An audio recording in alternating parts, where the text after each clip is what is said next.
오늘 말씀은 신약 성경 마태복음 4장 23절부터 5장 3절 말씀까지, 마태복음 4장 23절부터 5장 3절 말씀까지 신약 성경 4페이지에서 5페이지 됩니다. 찾기 쉬우시죠? 찾으신 줄 알고 저와 여러분이 한 절씩 번갈아 가면서 교독하고 마지막 절은 합독하도록 하겠습니다. 제가 먼저 봉독해 올리겠습니다. 예수께서 온 갈릴리에 두루 다니사 그들의 회당에서 가르치시며 천국 복음을 전파하시며 모든 백성 중에 모든 병과 모든 약한 것을 고치시니 그의 소문이 온 수리아에 퍼진지라. 사람들이 모든 앓는 자 곧 각종 병에 걸려서 고통당하는 자, 귀신 들린 자, 간질하는 자, 중풍병자들을 데려오니 그들을 고치시더라. 갈릴리와 데가볼리와 예루살렘과 유다와 요단강 건너편에서 수많은 무리가 따르니라. 예수께서 무리를 보시고 산에 올라가 앉으시니 제자들이 나아온지라. 입을 열어 가르쳐 이르시되 다같이 심령이 가난한 자는 복이 있나니 천국이 그들의 것임이요. 아멘. 말씀의 제목을 우리 다 같이 읽어보도록 하겠습니다. 자, 시작. 제자들이 예수께 나아온지라. 제자들이 예수께 나아온지라 라는 제목으로 팔복 연속 강의 첫 번째 시간으로 말씀의 은혜 나누도록 하겠습니다. 신자와 불신자를 막론하고 대중에게 가장 널리 알려진 성경 말씀은 무엇일까요? 제가 한번 추측을 해봤는데 천지 창조와 예수 구원 그리고 종말에 관한 성경 구절은 물론이고 구약의 십계명과 시편의 유명한 몇 개 구절을 꼽을 수 있겠지만 예수께서 가르치신 팔복의 내용도 앞서 언급한 구절들 못지않게 널리 알려진 걸로 사료가 됩니다. 그만큼 많은 사람이 팔복의 각 교훈을 애정하고 보편적인 윤리적 개념처럼 써먹기도 하지만 정작 이 팔복의 내용을 진지하게 공부하고 이해하는 사람은 드문 게 사실이죠.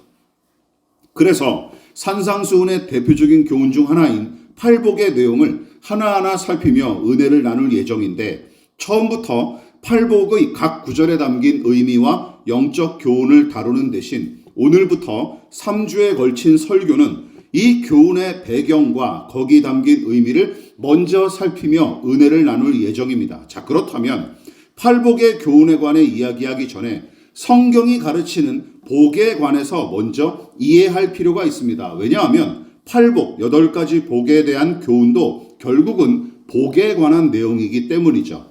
국어사전은 복을 이렇게 정의했어요. 편안하고 만족한 상태와 그에 따른 기쁨, 좋은 운수로 정의했습니다. 여러분 중에 혹시 복 받기를 싫어하시는 분 계십니까? 그런 사람은 제가 태어나서 한 번도 보지 못한 것 같아요. 저도 마찬가지입니다. 복 받기를 바랍니다. 무슨 복이든 받기를 바라는 게 사람의 생리이자 본성이죠. 그리고 성경도 복을 기원하는 내용과 그에 관한 교훈이 적지 않습니다. 물론 구별할 필요는 있죠. 성경에서 가르치는 복의 개념과 기복주의는 엄연히 다릅니다. 이 부분을 유념하시기 바랍니다.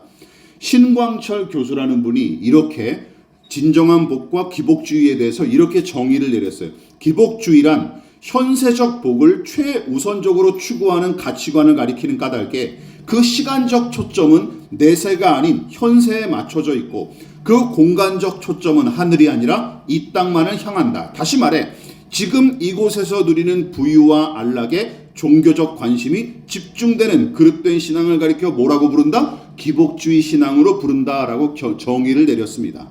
그런데 기복주의 신앙을 지나치게 경계하여 반대로 복이란 말 자체를 꺼림칙하게 여기는 경향도 있는 게 사실이죠. 그런데 실상 성경이야말로 인간에게 필요한 진짜 복에 관해 가르치는 책이라고 볼 수 있습니다. 그러므로 성경이 가르치는 복의 개념을 올바르게 이해하고 더불어 그 복을 건강한 태도로 추구하는 것이 우리 믿는 자들의 마땅한 본분이자 특권임을 명심하시기를 부탁을 드리겠습니다. 자, 그렇다면 하나님께서 베푸시는 진정한 복에 관한 내용을 어느 부분에서 어렵지 않으면서도 명료하게 배울 수 있을까요?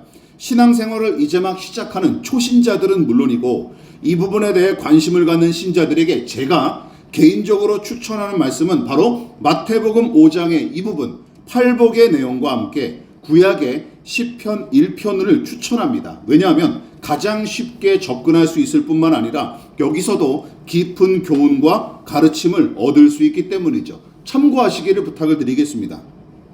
특별히 오래전부터 신학자들과 설교자들은 마태복음 5장부터 7장까지 기록된 예수님의 가르침을 이렇게 불렀어요. 뭐라고 불렀다고요? 산상수훈 혹은 산상보훈으로 불렀는데 마태복음 5장 1절에서 산 위에 오르신 예수께서 제자들을 가르치셨다 하고 기록한 데서 따온 명칭으로서 이것은 어떤 뜻이 있습니까? 산 위에서의 가르침 혹은 산 위에서 베푸신 보배로운 교훈이란 뜻을 담고 있는 거예요.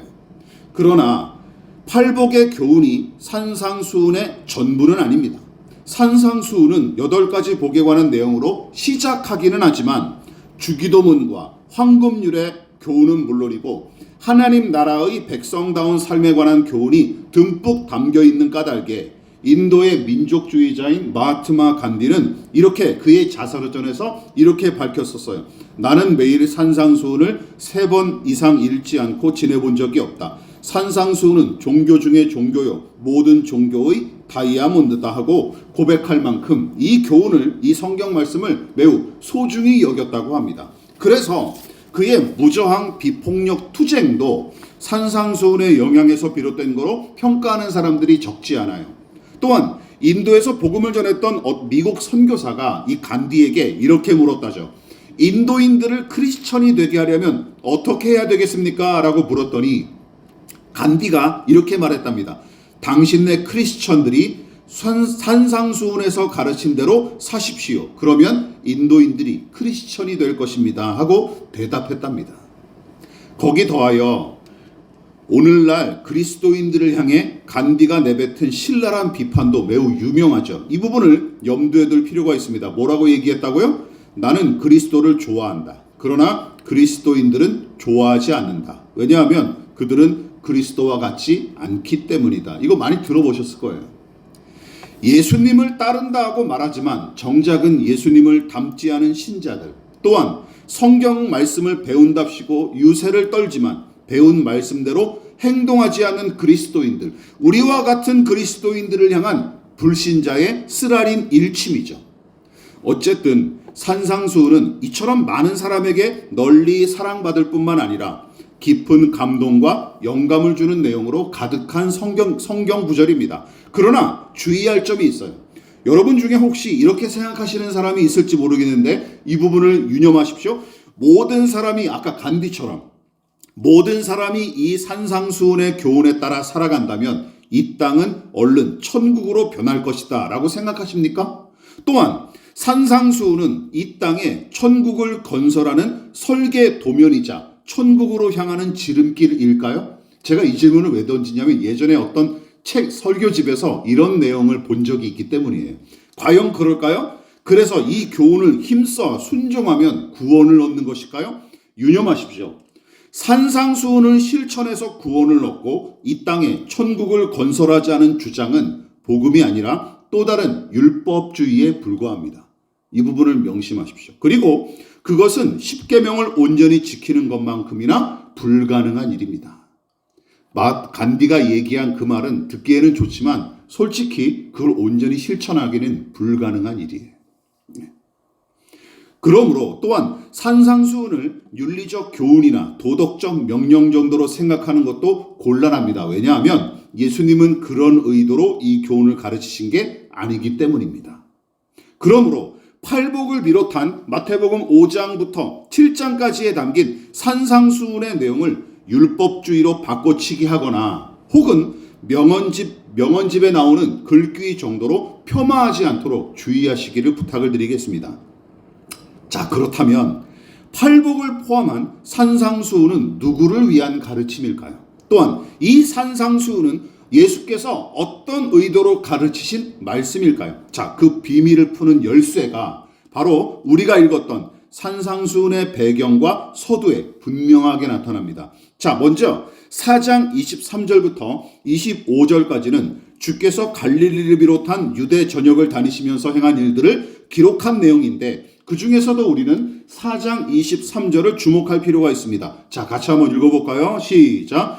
예수께서 온 갈릴리에 두루 다니사 그들의 회당에서 가르치시며 천국 복음을 전파하시며 백성 중에 모든 병과 모든 약한 것을 고치시니. 어떤 설교자들은 이 구절을 근거로 기독교 사역의 형태를 세 가지로 나누어 정리하고 있죠. 첫 번째 뭐다? 가르치는 사역. 두 번째 복음 전파 사역. 셋째 치유 사역. 이렇게 세 가지로 분류하는데 이건 중요한 게 아니에요. 그보다 더 중요한 것은 무엇이냐? 자, 주님의 가르침과 치유 사역에 대한 소문이 온 사방에 두루두루 퍼졌고 그만큼 수많은 무리가 예수님을 따르며 큰 반향을 일으켰다는 정황입니다. 이 부분을 주목하십시오. 특히 24절과 25절은 회당에서 가르치시고 복음을 전파하실 때보다 오히려 병든 자들과 귀신 들린 자들을 고쳐주신 일로 인해 더 많은 사람이 주님을 따라다닌 것처럼 기록을 했어요. 즉 병자들을 불쌍히 여기셨던 주님은 그들의 병을 고쳐주셨고, 여러분 이런 일들이 반복될수록 더 많은 사람이 주님을 따르게 된 것입니다. 당연하죠. 여러분 질병과 장애를 확실하게 고쳐주시고 게다가 치료 비용도 공짜가 아닙니까? 안 따를 사람이 어디 있습니까? 여기 저만 해도 따라갈 것 같아요. 통풍 좀 고쳐주십시오 하면서 따라다닐 것 같아요. 안 그러겠습니까? 공짜로 또 병을 고쳐주시는데, 그래서 무수한 인파가 주님 곁으로 구름대처럼 몰려들었고 예수님은 당신을 찾아온 그 많은 무리를 바라보신 직후에 그 무리를 떠나 산으로 올라가신 데부터 5장의 산상수훈이 시작되는 것입니다. 다시 말해 이 말씀의 배경은 이러해요. 예수께서 무수한 사람을 떠나 올라가신 그 산 위로 제자들이 따라왔고 산에 오른 제자들을 향해 입을 열어 처음 가르치신 산상수훈의 교훈이 바로 무엇이다? 팔복으로 일컫는 8가지 복에 관한 내용인 것입니다. 자, 이 정황이 매우 중요해요. 이거를 늘 염두에 두시기 바랍니다. 그런데 이 부분에서 수상한 점이 2가지가 있습니다. 자, 먼저 예수께서 병든 자들을 고쳐주시는 기적을 일으키셨을 때마다 구름대처럼 몰려들었던 수많은 무리는 정작 주께서 보석처럼 귀한 가르침을 가르치시기 위해 산에 올랐을 때는 왜 따라가지 않았을까요? 희한하지 않습니까? 이상하지 않습니까? 또한 반대로 제자들은 그러면 무엇 때문에 주께서 홀로 오르신 그 산으로 따라 올라갔을까요? 이게 2가지 의문이에요. 혹시 평지에서는 따라다녔던 무리도 다 같이 산에 올랐는데 성경이 그들을 제외하고 제자들만 기록한 것일까요? 그렇지 않습니다. 예수께서 산 위에 올라 장황하게 가르치시고 다시 제자들과 산 밑으로 내려오셨을 때 과연 산 밑에서는 어떤 광경이 펼쳐졌을까요? 마태복음 8장 1절은 이렇게 묘사하고 있습니다. 같이 한번 읽어볼게요. 시작. 예수께서 산에서 내려오시니 수많은 무리가 따르니라. 여러분 이제 가늠이 되시죠? 따라서 우리는 이렇게 추측해 볼 수 있습니다. 예수께서 치료 사역과 치유 사역을 잠시 중단하시고 하나님의 뜻과 그 나라에 관해 가르치시기 위해 산 위에 올라가셨는데 구름대처럼 따르던 무리는 산 밑에 여전히 남아 있었고 제자들만 예수님을 따라 산 위로 올라갔던 것입니다. 즉 대부분 사람은 질병과 장애를 거저 고쳐주시는 주님을 따랐었고 이후에는 그 기적을 바라면서 산 밑에서 내내 기다렸던 것이죠. 자, 그러니까 잘 들어보십시오. 손에 잡히는 이득과 효력이 발생할 때는 예수님을 죽자 사자 따라다녔으나 그들의 기대에 어긋나는 일을 하실 때면 이 무리는 따르지 않았던 거예요. 그래서 주님의 가르침을 듣기 위해 산에 오른 사람들은 누구밖에 없었어요? 제자들밖에 없었습니다. 제자들. 물론 제자들도 치유의 기적이 일어나는 현장에 함께 있었습니다. 그런데 문제는 무엇입니까? 이것이죠. 산 위에 올라 가르치실 때 바로 두 부류로 확 갈라져 버린 거예요. 주목하십시오. 그것이 바로 무수한 무리와 제자들, 거듭난 신자와 불신자들의 차이점이고, 더 나아가 믿음으로 말미암은 행위와 믿음 없는 행위를 구분하는 명백한 기준으로 오늘 성경이 제시하는 것입니다.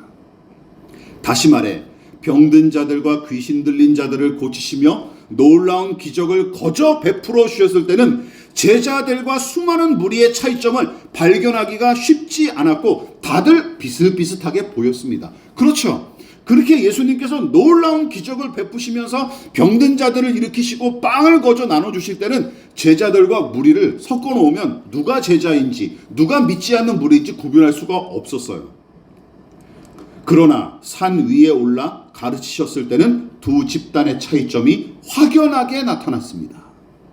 이쯤에서 예수께서 베드로와 안드레 그리고 야고보와 요한, 이 어부 출신 제자들을 어떻게 부르셨는지 한번 살펴보도록 하겠습니다. 마태복음 4장 22절입니다. 같이 한번 읽어볼게요. 시작. 그들이 곧 배와 아버지를 버려두고 예수를 따르니라. 이 얘기 아시죠? 어부였던 제자들은 물고기를 잡기 위해 밤새도록 그물을 내렸으나 아무 수확이 없었는데 예수께서 그물이 찢어질 만큼 물고기를 잡도록 기적을 일으켜 주셨고, 제자들은 나를 따라오너라 하고 부르시는 주님의 말씀에 자신의 생업과 재산을 주저없이 내려놓고 예수님을 따랐던 것입니다. 여기서 한 가지 의문. 여러분, 만일 이 제자들이 돈을 벌고 윤택하게 살기 위해 주님을 따른 것이라면 고깃배와 잡은 물고기를 버리기는커녕 어떻게 해야 됩니까? 다 움켜쥐고 주님을 따랐겠죠. 그렇지 않습니까? 그런데 이 사람들이 다 버려요. 그러나 주님의 선택과 부름을 받고 믿음으로 변화한 제자들의 마음은, 기억하십시오, 많은 물고기나 고깃배를 향하지 않았고 예수님을 향했던 것입니다. 이것이 바로 이 행동의 원인이에요. 이게 쓸데없는 것처럼 보였던 거예요. 이처럼 산 밑에서 기다렸던 무리와 다르게 제자들이 산 위에 오르신 주님 곁으로 향한 까닭은 무엇입니까? 생명과 구원의 주님이 거기에 계셨고 생명과 구원의 말씀이 바로 그분에게서 나왔기 때문입니다. 그러니까 이렇게 정리할 수 있어요. 비록 사복음서의 제자들의 믿음은 아직 미숙하고 연약했을지언정, 그런데도 거듭난 믿음은 그들을 예수님과 그 말씀을 향하도록 이끌었던 것입니다. 다시 말해 제자들의 믿음이 산 위에 계신 주님 곁으로 이끈 것이고, 그 믿음이 주의 말씀과 그 은혜에 대한 갈급함을 진작시키고 부추겼던 게 틀림없어요. 이것이 바로 믿음이 한 사람 안에서 일할 때 나타나는 작용인 것입니다. 그러나 산 밑에서 기다렸던 많은 무리는, 기억하십시오, 병을 고치는 예수만 필요했을 뿐 하나님 나라와 하나님과 그 나라에 관해 선포하고 가르치는 예수는 불필요했던 것입니다. 불필요했던 거예요. 그래서 거기까지는 올라가지 않았던 거예요. 그리고 예수님은 바로 그 무리를 바라보셨던 것입니다. 4장 마지막 부분에서 그 무리를 바라보셨던 거예요. 어떤 무리? 공짜로 병을 고치기 위해 몰려든 사람들. 치유의 기적을 통해 자신의 건강과 안녕만 바랄 뿐 그 이상의 무언가를 당신께 기대하지 않는 사람들. 따라서 산 밑의 무리는 죄의 용서와 거듭남, 구원과 영생, 하나님 나라와 그의 의, 하늘의 신령한 은혜, 하나님을 닮은 경건, 그리고 주님의 입에서 나오는 생명과 진리의 말씀 같은 것에 관심이 없었던 것입니다. 요한복음에도 비슷한 상황이 등장합니다. 보리빵 5개와 물고기 2마리로 성인 남자 5,000명을 먹이신 직후에 더 많은 사람이 그 기적을 맛보기 위해 구름대처럼 몰려들었고, 그들을 향해 예수께서 이렇게 말씀하십니다. 내가 죄인의 구원을 위해 영원한 생명의 빵으로 너희에게 왔다 하는 가르침을 시작하셨는데, 이것이 요한복음 6장 전체를 차지해요. 전체를 차지해요. 장황하게 설교하기 시작하시더니 무수한 사람이 뒤도 안 돌아보고 그 자리를 떠나는 사태가 벌어집니다. 즉 공짜 빵을 나눠줄 때는 파리떼처럼 들러붙더니 설교가 시작되자마자 언제 그랬냐는 듯이 훌쩍 떠나버린 것이죠. 사도 요한은 그 상황을 다음과 같이 묘사했었습니다. 요한복음 6장 66절부터 69절, 길지만 우리 또박또박 같이 한번 읽어보겠습니다. 시작. 그때부터 그의 제자 중에서 많은 사람이 떠나가고 다시 그와 함께 다니지 아니하더라. 예수께서 12 제자에게 이르시되 너희도 가려느냐? 시몬 베드로가 대답하되 주여, 영생의 말씀이 주께 있사오니 우리가 누구에게로 가오리이까? 우리가 주는 하나님의 거룩하신 자이신 줄 믿고 알았삼나이다. 여러분, 저는 이게 주는 그리스도시요 살아계신 하나님의 아들입니다 라는 그 신앙고백 못지않은 신앙고백이라고 저는 확신합니다. 영생의 말씀이 주께 있사오니 우리가 누구에게로 가오리이까? 이거 위대한 신앙고백입니다. 너희도 가려느냐 하고 물으시는 예수님의 질문이 서글프게 들리지 않으십니까? 너희도 가려느냐? 나를 떠나는 것이냐? 그러나 베드로는 영생의 말씀이 주님께 있으니 우리가 누구를 따르겠습니까? 하고 대답합니다. 여러분, 이것이 바로 거듭난 믿음의 사람의 표지이고 기독신앙의 요체인 것입니다. 믿으십니까? 이것이 기독교 신앙의 핵심이에요. 주의 말씀이 선포되는 산 위로 가지 않고 병을 고치기 위해 산 아래 머물렀던 사람들, 그들은 빵을 주시는 주님을 쫓았으나 말씀을 등한시했던 요한복음 6장의 무리와 별반 다르지 않은 작자들인 것입니다. 그렇다면 예수님의 말씀에 대한 반응이 너무나 다르게 나타나는 까닭은 무엇일까요? 예수님은 다음과 같이 진단하셨어요. 매우 중요한 말씀입니다. 요한복음 8장 47절 시작. 하나님께 속한 자는 하나님의 말씀을 듣나니 너희가 듣지 아니함은 하나님께 속하지 아니하였음이로다. 아주 중요한 말씀이죠. 무슨 뜻입니까? 하나님의 말씀에 귀를 기울이고 그 명령에 순종하는 이유는 그가 하나님께 속하여 그분과 친밀한 관계를 맺고 있기 때문이다라는 것이죠. 그렇지만 하나님의 말씀을 귓등으로도 안 듣고 불순종하는 까닭은 무엇입니까? 그 사람이 하나님께 속하지 않고 그분과 아무런 관계가 없기 때문이다 라고 말씀하신 거예요. 그것이 산 위에 오른 제자들과 산 밑에 진을 치고 앉아있던 사람들의 차이점인 것입니다. 서두에서 팔복을 비롯한 산상수훈의 모든 가르침이 누구를 위한 그리고 무엇을 위한 가르침인지 살피자며 제가 제안을 드렸었죠. 결론은 이러합니다. 무엇이 결론입니까? 팔복을 위시한 산상수훈의 모든 말씀은 사실상 믿음으로 주 앞에 나온 제자들을 위한 교훈이고 하나님 나라에 속한 믿음의 사람들이 그 나라의 백성답게 살게끔 교훈하신 말씀이에요. 그러니까 대상이 누구예요? 거듭난 신자들을 대상으로 하는 말씀이라는 것이죠.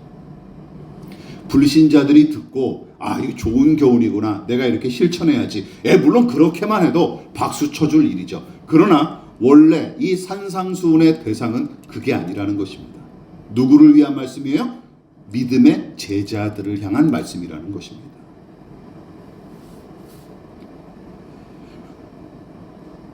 건축으로 비유하자면 산상수훈의 기초와 골격은 믿음과 은혜이지 인간의 공로와 의지는 우선순위가 아닙니다. 물론 앞서 언급했다시피 간디처럼 주의 말씀에 호감을 느끼고 그것을 아낀다 해서 다 믿음이 있다고 할 수는 없습니다. 그러나 한 가지 사실은 분명해요. 예수 그리스도와 그분의 말씀을 존중히 여기고 사랑하는 마음이 일절 없다면 믿음은 그런 사람과 상관이 없다고 저는 단언할 수 있습니다. 하나님의 말씀에 대한 여러분의 마음과 태도가 어떠한지 살펴보십시오. 그것이 바로 거듭남의 진위 여부를 가릴 수 있는 잣대이고 그 사람의 믿음의 수준과 경건의 정도를 측정해 볼 수 있는 좋은 기준이라는 것이죠. 말씀을 마무리하도록 하겠습니다. 믿음의 유무를 판별하는 척도 그리고 하나님과의 관계를 판가름하는 잣대는 무엇일까요? 성경은 하나님의 말씀을 대하는 한 사람의 태도와 반응으로 믿음의 여부와 그 수준은 물론이고 그 관계의 깊이를 가늠할 수 있다고 가르치고 있습니다. 제가 이야기하는 게 아니라 성경이 가르치는 내용입니다. 그래서 경건하고 신실한 믿음의 사람들은 하나님의 말씀에 대해 다음과 같이 고백했던 것이죠. 그런 고백이 잘 나타난 것이 바로 시편입니다. 같이 한번 읽어볼까요? 시편 119편 103절 시작. 주의 말씀의 맛이 내게 어찌 그리 단지요 내 입에 꿀보다 더 다니이다. 140절 시작. 주의 말씀이 심히 순수함으로 주의 종이 이를 사랑하나이다. 시편 130편 5절 시작. 나 곧 내 영혼은 여호와를 기다리며 나는 주의 말씀을 바라는도다. 하나님의 말씀이 꿀처럼 달콤하게 와 닿으십니까? 또한 더럽고 찌든 세상의 말이 아닌 깨끗하고 순전한 하나님의 말씀으로 믿어지십니까? 그리고 하나님의 말씀을 그 무엇보다 소중히 여기고 그 말씀 안에서 어떤 즐거움보다 더 큰 기쁨을 누려보신 적이 있으십니까? 그렇다면 당신은 분명히 거듭난 믿음의 사람이고 성령으로 충만한 사람이 틀림없을 것입니다. 그러므로 팔복을 비롯한 산상수훈의 가르침은 빵을 얻고 병을 고치기 위해 몰려든 사람들에게 주신 말씀이 아니에요. 아닙니다. 그런 사람들에게 주신 말씀이 아니에요. 제자들을 향해 가르치신 교훈이고 제자들을 위해 선포하신 말씀인 것입니다. 그래서 믿음의 사람들에게 우선 필요한 말씀이 바로 이 팔복을 비롯한 산상수훈의 교훈인 것이에요. 다시금 강조합니다. 팔복의 교훈은 이것을 지켜서 복을 얻자 하는 말씀이 아닙니다. 믿음의 복을 이미 얻은 사람들을 향한 교훈이고 하나님 나라에 속한 백성에게 허락하신 새 계명인 것이죠. 그리고 이게 얼마나 재미있는 흥미로운지 아십니까? 모세가 시내산에 올라 율법의 말씀을 받았듯이 제자들은 예수께서 계신 산 위에 올라 새 계명을 받은 것입니다. 하나님 나라의 새 계명. 그렇다면 저와 여러분은 주님 계신 산 위에 올라 말씀을 듣는 제자입니까? 아니면 예수님을 통해 건강과 풍요와 성공을 이루기 위해 산 아래에 머무는 사람입니까? 내게 좋은 일이 벌어지고 내게 어떤 좋은 것들을 허락해 주실 때는 신자와 불신자가 이게 가늠이 잘 안 된다니까요. 그렇지 않습니까? 그런데 어디에 섰을 때 드디어 갈라져요? 하나님의 말씀 앞에 설 때 이게 갈라집니다.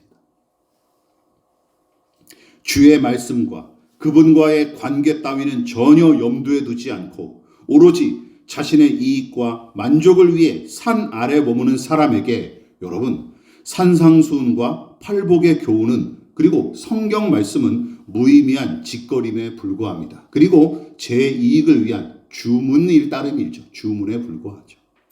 그러므로 내 배만 채우기 위해 산 밑에 머물지 말고 주의 말씀을 듣기 위해 산 위로 올라갈 수 있기를 기도할 때 들려오는 그 세미한 음성에 귀를 기울이시고 말씀의 언덕에 오르는 수고를 기꺼이 감당하는 저와 여러분 그리고 올 한 해가 될 수 있기를 진심으로 기원을 드리겠습니다.